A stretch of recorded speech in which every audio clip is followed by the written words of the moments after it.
What is the root of the evil that arises in the maiden tale?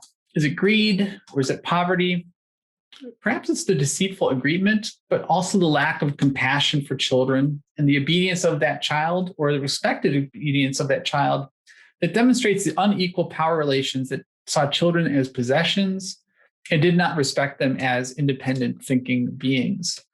The father thought that he might only be giving up his apple tree, the apple of his eye, right? But it was in fact his daughter. The tale aligns those who practiced or were viewed as practicing unfair contracts with the devil and evil.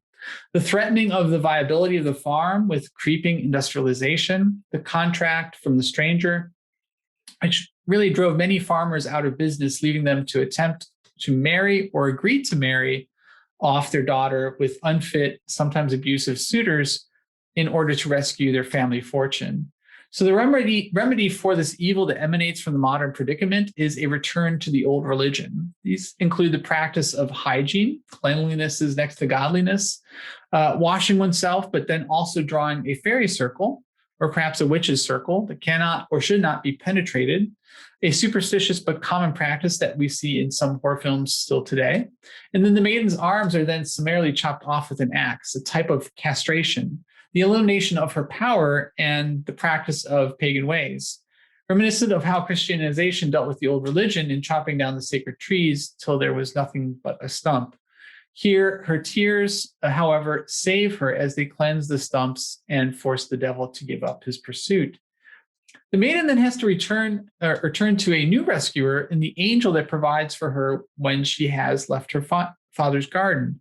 She has left the paganism behind, or has she? So in the garden, she is herself believed to be an angel, and the new king promises he will not forsake her, giving her a new position, a much higher position in the new religion, new life, demonstrating the difference in status she would enjoy if she entered the new religion. So this shape of the pear is also suggestive of her fertility. And so she is seen at her own maturity reflected also in the consumption of the right pear.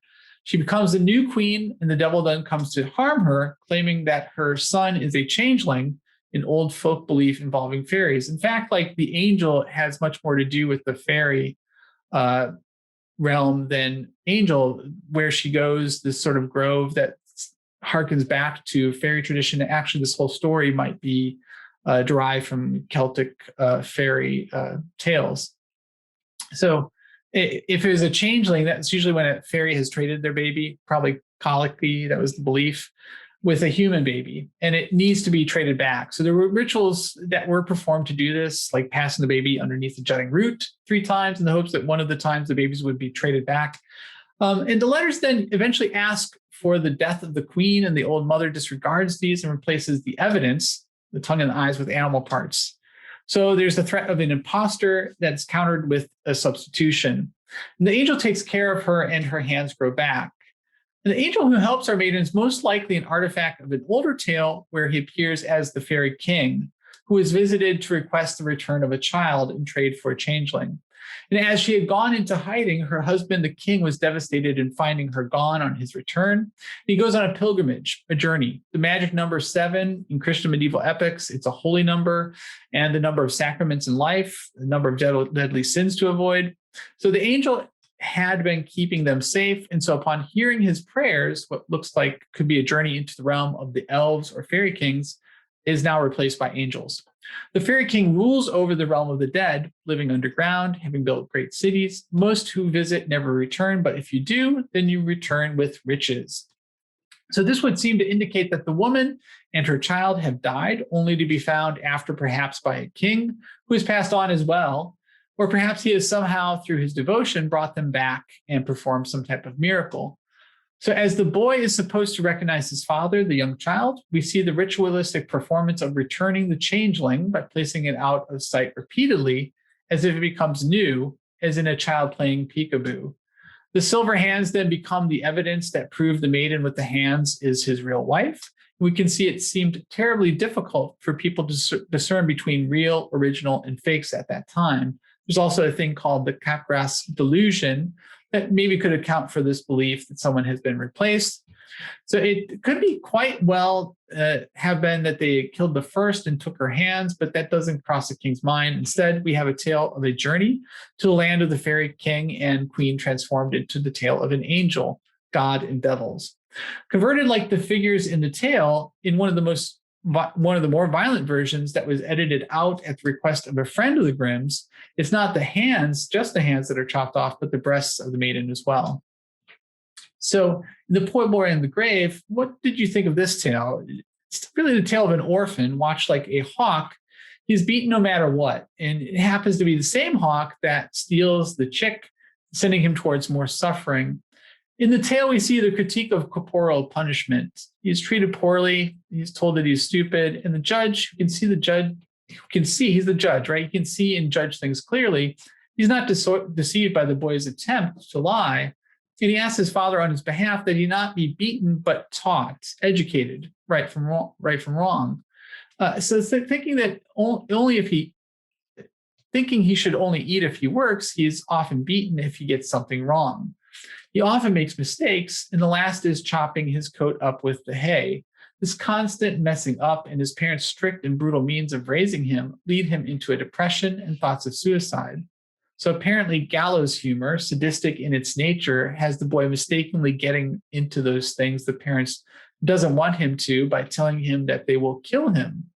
The poison, honey, and the Hungarian wine. The boy lays himself down then in a coffin, but never awakes. And the farmer thinks he will be taken to court and passes out. The wife ends up burning down the entire house, and their guilty conscience then drives them into poverty. They are punished clearly for their mistreatment of the boy.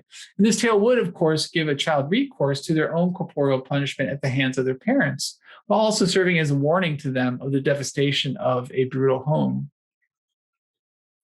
So Godfather Death is not exactly a bedtime reading for children like many of these other stories. But what the story does do is allow for parents and children to talk about the nature of death, compassion, love, and justice.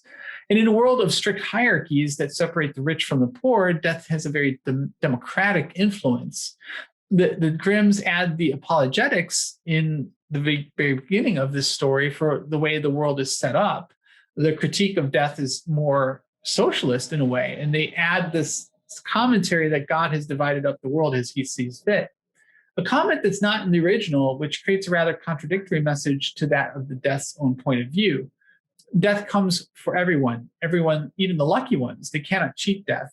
It's rather a stark reminder that there is a fatal ending for every character here, and the candle represents the lifespan of each of those, each one running according to its own wick and brightness of flame. So death for the doctor makes him rich. The relationship between the doctor and death demonstrates the sad state of medicine at the time, and in particular, the traveling doctor who sold elixirs, mostly in the 19th century. These elixirs were all sorts of horrible ingredients mixed together. And then on top of that, also additional addictive opioids were added. There was already an opioid crisis at this time at the turn of the previous century. And then the resolution for that, it's all that, well, is the pep maker, cocaine, which found its way into drinks and elixirs that would help invigorate, like Pepsi and Coca-Cola. Surgeons were typically the local barber. So this is more like the traveling charlatan that we have here, who demonstrates his lack of knowledge and reliance on the aid of death and even cheats death to gain wealthy and marry a princess. It's really a con man. So the legitimate goal of our other tales, winning the hand of the princess, becomes the mark of hubris here, as his desire to win her means also to cheat death. And his own life then becomes forfeit. Lastly, we have the juniper tree. And this is a unique tale in that it was collected by a well-known poet, Philip Otto Runge, and then given to the Grimms. It has a different style to it as well, most likely because of the form which he submitted it to them. The juniper tree is known to be a healing tree in many cultures, with its oil, ashes, bark, berries, and leaves being used in different folk remedies. And in Northern Europe, the berries are used in many dishes, and it is also believed to help kidney function, much like cranberries. And so as the wife dies, she becomes part of the Mother Earth analogy, living on through the tree to help heal the boy later, which is reminiscent of the sacred tree of Germanic mythology. The new wife is motivated to murder the young boy because her daughter will not inherit the house and property, and so she begins abusing him, eventually killing him.